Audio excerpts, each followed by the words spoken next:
right now on Justice. This is the biggest load of bull I ever heard. The Cavalier Clintons are at it again. In tonight's opening statement, I'll tell you why, what we now know about the Clinton Foundation and its pay-to-play politics are enough to disqualify Hillary Clinton from a move into the White House. Plus, can this campaign be saved? It's so easy to solve. Everybody understands that. I talked to the Trump campaign about the rough couple of weeks and how they can get right back on message and right back on top for November. Justice starts now.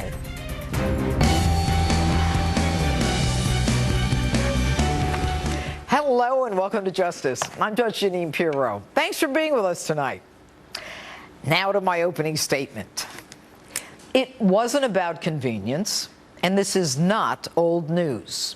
She set up the personal server to prevent us from learning her private business.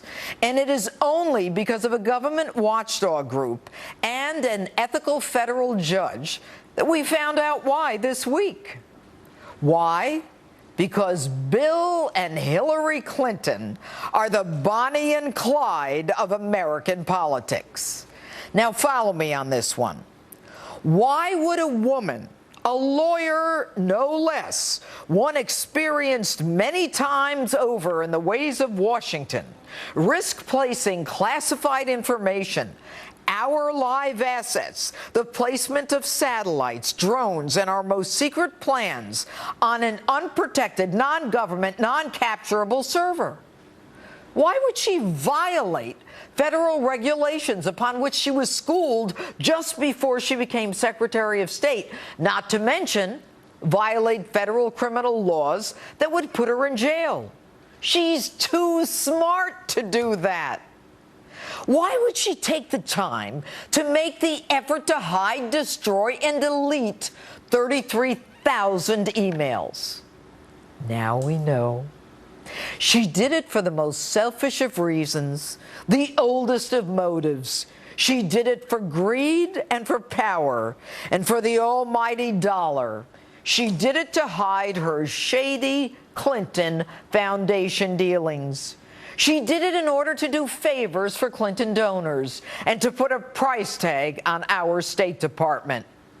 The same duo who came up with a scheme to rent out the Lincoln bedroom is back in business with a new and bigger scheme, one that is more far-reaching and worldwide, one that violates not only the law, but all codes of moral and ethical conduct in government. A couple willing to sell anything to the highest bidder for money and power. This is why the emails were hidden from the beginning, and this is why they were ultimately destroyed and deleted. This week, we find out top State Department aide Cheryl Mills, formerly of the President Bill Clinton impeachment team, aligned with Hillary ever since, and also on that private server, was advised in 2012 that a Freedom of Information request was made for the number of email accounts used by Hillary Clinton. Now, dozens of senior officials throughout the State Department, including Clinton's immediate staff, obviously concerned, exchanged emails with the secretary and Cheryl Mills. They actually used the personal account to discuss the official business and advise her of this FOIL request. Their response to the request? There were no records. They were in active defense mode to hide their scheme. And when truth is put to the lie, that in fact there was an email account, they say they made a mistake. Had they been honest, that personal server would have been exposed years earlier. And also this week, we find out a clear pay-to-play relationship between the Clinton Foundation and the Clinton State Department. An urgent email from Doug Band, formerly assistant to President Bill Clinton, now overseeing the Clinton Foundation, to Cheryl Mills and Uma Abedin, those two jewels on that private server, request that a huge Clinton Foundation donor meet a high State Department contact in Lebanon. The individual paid the price of admission, folks. Gilbert Chagoury gave between $1 and $5 million to the Clinton Foundation and pledged $1 billion to the Clinton Global Initiative. So, of course, arrangements are made for him to meet with Jeff Feldman, the former U.S. ambassador to Lebanon, the country where Chagoury was doing business.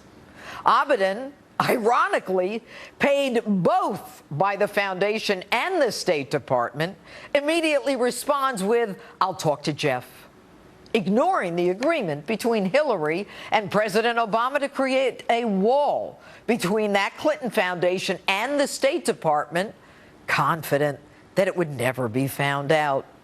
And when we learned there was a private server, what happens? You do what anyone looking to hide the evidence does. You erase, you conceal, you hide, you destroy. Now, I've told you this before. The Clinton Foundation is nothing more than a money laundering operation parading as a charitable foundation, where estimates are that only 15% of its money goes to charities, the rest to expenses, a veritable slush fund for Clinton operatives and ex-employees, a convenient way to get money from foreign countries and donors not allowed to contribute to presidential campaigns, but willing to dump hundreds of millions of dollars into a foundation of a powerful Secretary of State and possible future president. Why and for what? For access, for information, for power. Folks, politicians on a much lower level, of course, have gone to jail for much less.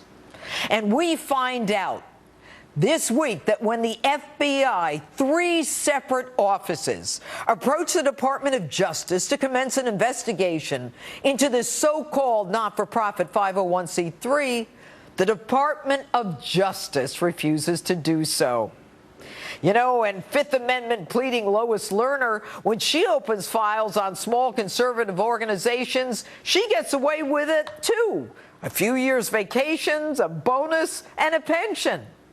So it's no surprise that the DOJ refuses to investigate the Clinton Foundation. No surprise at all. The collusion between Loretta Lynch and Bill Clinton was on display for all to see in an astounding meeting on a tarmac in Phoenix, while an investigation of Bill Clinton's wife was being conducted by Loretta Lynch. And consider this one. Isn't it curious how Miss Lynch is willing to listen to the FBI when they recommend not going forward with charges against Hillary Clinton? But when the FBI recommends going forward with a criminal probe on a blatant pay-to-play bribery investigation of the Bill Hillary and Chelsea Clinton Foundation, their answer is a resounding no. And you know what, folks? The Clintons, they're not even grateful. They are classless. Take a listen. The FBI director said when he testified before Congress, he had to amend his previous day's statement that she had never received any emails marked classified. They saw 2 little notes with a C on it. This is the biggest load of bull I ever heard. You know, the FBI's ability to lose decades of hard-earned and well-respected credibility is now on display for the country to see. You know, Jim Comey's the FBI director, and I told you, Jim, last week what happens when you run with these kinds of people. Jim, you're running with dogs, and you know better than I that when you lie with dogs, expect to get fleas. Jim, listen to that comment from Bill Clinton. Jim, my friend, you deserved it. And that's my opening statement. Tell me what you think on my Facebook page or Twitter, #Judge Jeanine. And with me now, Progress Texas Executive Director and Hillary Clinton supporter, Ed Espinoza. All right, Ed, let's talk about the fact that you've got Hillary Clinton's aides employed by the Clinton Foundation and the State Department when Hillary Clinton promised President Obama that there would be a wall between the foundation and the State Department. How does she get around that when she signed an MOU, a memo of understanding with the president, that there would be no connection between the two? Well, first of all, thanks for having me back. I do appreciate being here. And as far as the emails go, look, I've worked in a government office before. Many people have. You can't always control the emails that are coming in that's not my to question. your office. I'm not talking about the emails. I'm talking about Hillary Clinton said that there would be a wall between the State Department and the Clinton Foundation. So if there is that wall that she promised the President of the United States, how is it, number one, that Uma Abedin is paid by both the State Department and the Clinton Foundation, and that she is reaching out to the State Department to make sure that a Clinton Foundation donor gets a meeting with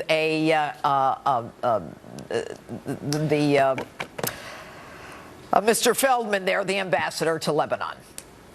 Well, I'm not certain that she was getting paid by both organizations at the same time, which is, okay, well, that's an important distinction. I'm not familiar with those details, but I will say this.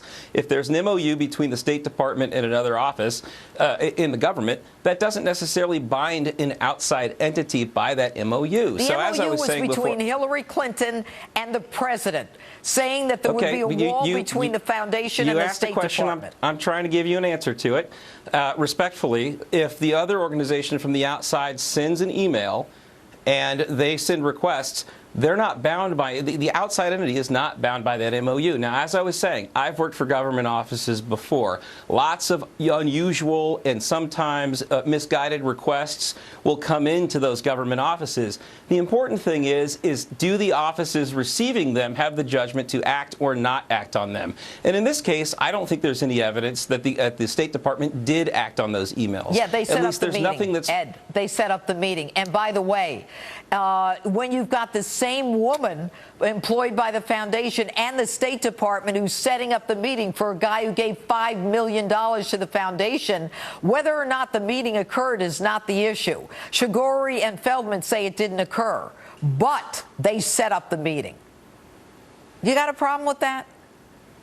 I'm really not familiar with those particular details, so I wish I could tell you more. All right, I don't know that far on it. All right.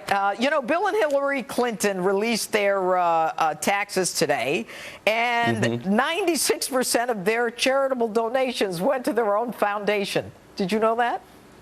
I was unaware of that, no, but I do think that it's telling that they did release their tax returns when, comparatively, Donald Trump hasn't released any of his tax returns. And I think that if we want to have an even playing field to see where charitable contributions are going, that let's see where Donald Trump's cards are. We know where the Clintons' cards are now. Yeah, we do. And they put their money in their own foundation, which we don't really understand because accountants are telling us they have a whole new paradigm the way they set it up. Ed Espinoza, it's good to have you on the show. Thank you so much. All right, my political panel is still ahead tonight, and we'll get into all of this. But next, National Donald Trump spokesperson Katrina Pearson is standing by. I have a lot of questions about a rough few weeks for Mr. Trump and how this ship can get turned around toward a pointed November victory.